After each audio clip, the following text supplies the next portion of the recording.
So let's talk about the art of conversation. Now, podcasts that are built on a solo basis, where it's just one person talking. Of course, when you tune into a podcast like that, you're not expecting to hear a dynamic conversation. But at the same time, those podcasters, I've got to take my hat off to them, because if they are doing a solo show where they are engaging with their audience and keeping that audience invested in what they're doing, they've mastered the art of having a conversation with someone that's not even in the room. There's a lot to be valued there. So to podcasters that are making content in that capacity, my hat's off to you. Keep doing the great work and keep making those powerful conversations take place. But the majority of podcasts feature a host-guest dynamic, or multiple hosts and maybe even multiple guests if it's more of a roundtable discussion. When you tune into these podcasts, your motives could be anything from looking to gather some information. Maybe the title hooked you and you want to see what it's all about. If you're looking to solve a problem or gain some new perspectives, maybe even just escape from your day-to-day activity and you want to take in a podcast that will help you do just that. Whatever your motives are, you're tuning in with an expectation. Now, the people on that show, they have a job to do. And if you're the guest, or even if you're the host, your job is to deliver a quality piece of content to that audience.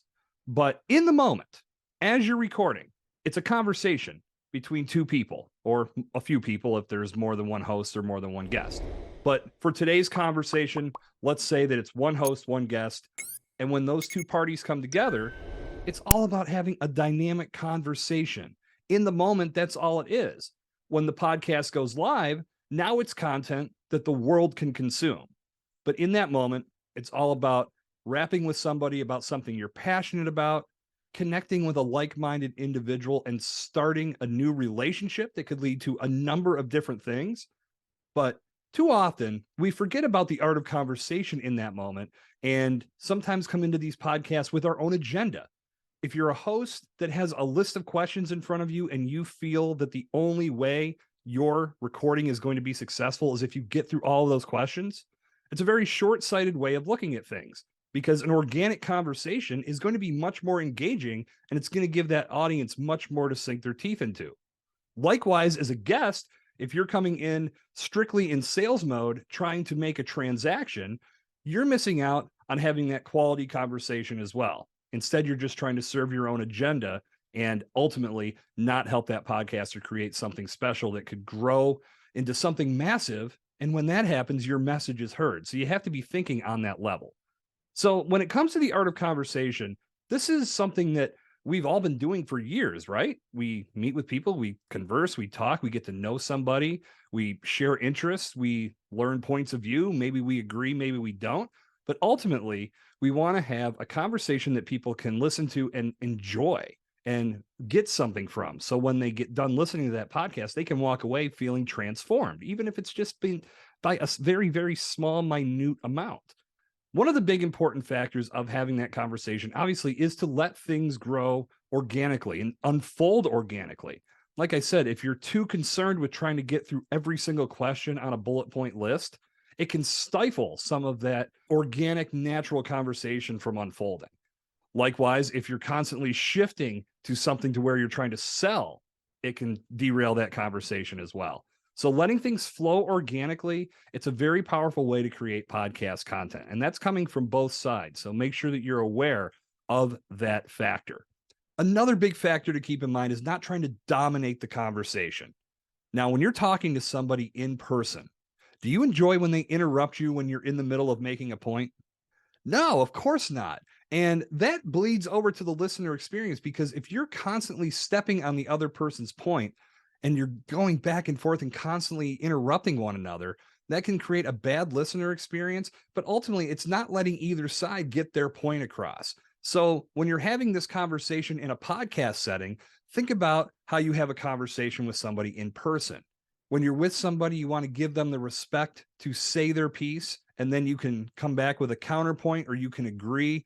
But ultimately, this is how a good conversation is going to unfold, because you're taking time to respect what one another has to say. When the podcast goes live, the audience is going to get an opportunity to hear both sides and that engaging conversation that came from the chemistry that both the host and guest has is going to create something that people really want to get invested in and then ultimately recommend to others. So podcasts grow, they get new listeners, and your message gets heard. The reason I wanted to talk about the art of conversation today is because we have a tendency as humans to overcomplicate things. And of course, this transcends podcasting and podcast guesting. We oftentimes will put too many steps in place and just too many obstacles for us to reach our goals. But if we start to simplify things, everything starts to fall into place and we experience better results.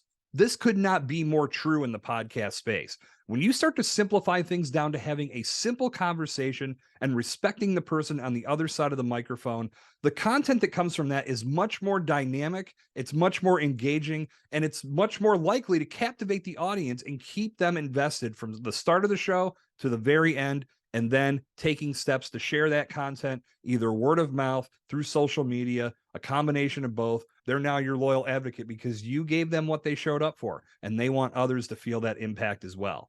So simplify things down to thinking about everything you do in the podcast space, to having a simple conversation. It's going to make you more comfortable in the recording environment, and what unfolds is going to be a much more engaging product for everyone to enjoy. And with that, I'm going to close down today's wrap session. I hope you got something from today's conversation. If you did, please take a minute to hit that subscribe button and click the bell so you know when new content goes live. And if you like this video, be sure to check out this one next, where I'm explaining why podcast download numbers are nothing more than a flawed vanity metric. I'll meet you there.